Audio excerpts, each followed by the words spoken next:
अध्यापिका ने बच्चों के प्रयासों की भूरी भूरी प्रशंसा करते हुए कहा कि इन प्रतियोगिताओं का उद्देश्य बच्चों को हर क्षेत्र में स्वावलंबी बनाना है। सामुदायिक स्वास्थ्य केंद्र मुस्तफाबाद के प्रांगण में पंचायती राज संस्थाओं के सदस्यों, एसएमएस प्रधान व आंगनवाड़ी कार्यकर्ताओं का सम्मेलन किया गया।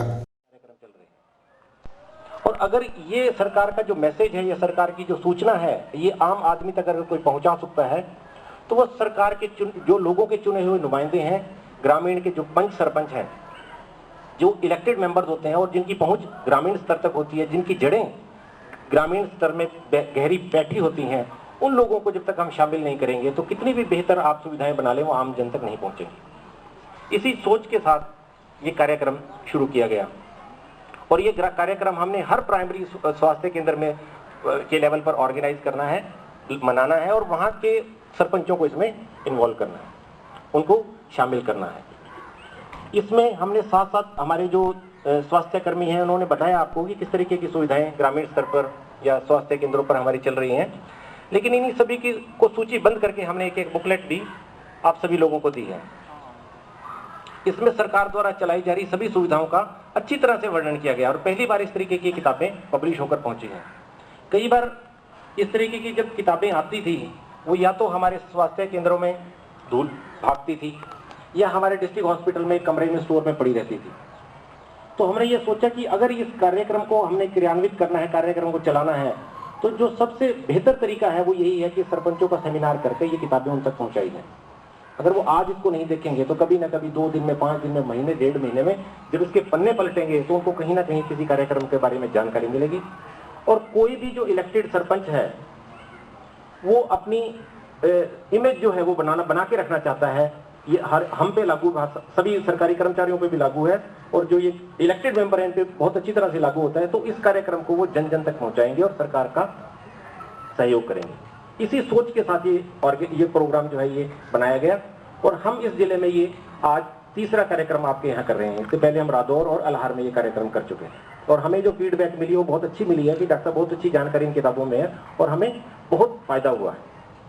जहाँ तक हम सुविधाओं की बात करें तो यदि हम आज से 3-4 साल पीछे ही चले जाएं, कई बार ऐसी हालत होती थी कि सुविधाएं तो हैं हमारे डिस्ट्रिक्ट हॉस्पिटल में, डिलीवरी की सुविधा है, ऑपरेशन भी हो सकता है, लेकिन मरीज को जब वाकई उसकी जरूरत होती थी तो वहां तक पहुंच नहीं पाता था। वो एक कमी कहाँ रह जाती थी कि उनको रात को 3 बजे अगर महिला को दर्द शुरू होता था तो ट्रांसपोर्ट की फैसिलिटी नहीं होती थी, अड़ोस पड़ोस को गाड़ी नहीं मिलती थी और वो महिला जो है वो वहां नहीं पहुंच पाती थी। नजदीक के किसी भी केंद्र में, चाहे वो प्राइवेट हॉस्पिटल होता था या कहीं, वहां वो पहुंच जाती थी और उसका जो काम मुफ्त में होना चाहिए वो उसमें 10-15 हजार रुपए का खर्चा आ जाता था। तो ये 102 की सुविधा जो गाड़ी सरकार ने दी है, इससे बहुत से लोगों को फायदा हुआ है और आज जो हमारी डिस्ट्रिक्ट हॉस्पिटल है वहाँ 650 का आंकड़ा जो है डिलीवरी छू गई है और ये गिने चुने डिस्ट्रिक्ट हॉस्पिटल हैं जहाँ 600 से ऊपर की डिलीवरीज हो रही हैं। जो ऑपरेशन बाहर 25 से 30 हजार रुपए में होता है वो सुविधा सिर्फ थोड़े से जो सर्जिकल पैकेज प्रोग्राम है, और इसके बारे में थोड़ी सी मैं बात बताना चाहूंगा। ये बात कई जगह उठती है कि इसको फ्री क्यों ना करा जाए, कि ये जो सर्जिकल पैकेज में बहुत मामूली सी राशि जो बाहर ऑपरेशन 25 हजार में होता है, उस सरकार उसको 4 हजार में करवा रही है, तो उसको फ्री में क्यों नहीं कर देती। तो इसके पीछे 2 चीजें हैं। एक तो पहली बात की इतनी जो इसमें जरूरतें होती हैं वो थोड़ा सरकार के पास फंड्स की कमी आ जाती है, वो पूरा नहीं हो पाता। दूसरी एक और जो इससे भी अहम चीज है वो एक क्वालिटी सर्विस देने की है, कि इसमें ऊपर से सेंट्रलाइज्ड पैसे की जरूरत नहीं है। जो पैसा आप लोगों के द्वारा ये 4 हजार रुपये या 3 हजार रुपये खर्चा लिया जाता है सरकार द्वारा, ये कहीं सरकार के कोष में जमा नहीं होता। ये जो डिस्ट्रिक्ट हॉस्पिटल है वहीं पे ये पैसा जमा होता है और ये आपकी सुविधाओं को बढ़ाने के लिए, जिस तरह दवाइयां अगर ऊपर से नहीं आ रही तो दवाइयां खरीदने के लिए, कोई औजार अगर खराब हो गया तो उस औजार को खरीदने के लिए, या नया कोई अगर जरूरत है, या किसी में कमरा, आज जो आप हालत देख रहे हो कि जगह जगह व्हाइट वॉश हो रहे हैं, बैठने के लिए कुर्सियां हैं। आज से 10 साल पहले हालत ये थी कि डॉक्टर के बैठने के लिए कुर्सी नहीं होती थी, मरीज और उसके बैठने की तो दूर की बात करें। ये जो लोगों से धीरे धीरे जो कुछ छोटा पैसा जमा होता है, इसको सरकार अपने कोष में जमा नहीं करती।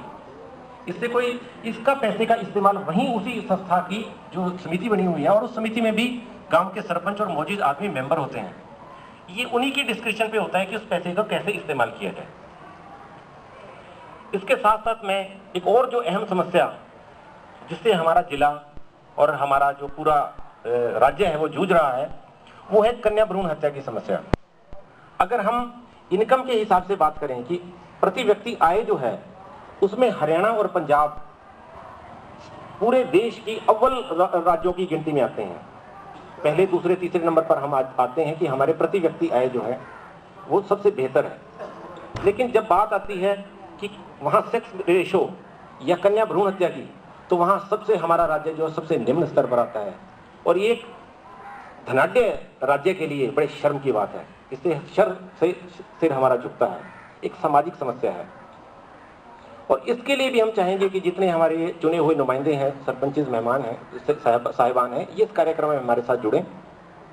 सरकार ने कई तरीके की कार्यक्रम इसमें चला रखे हैं।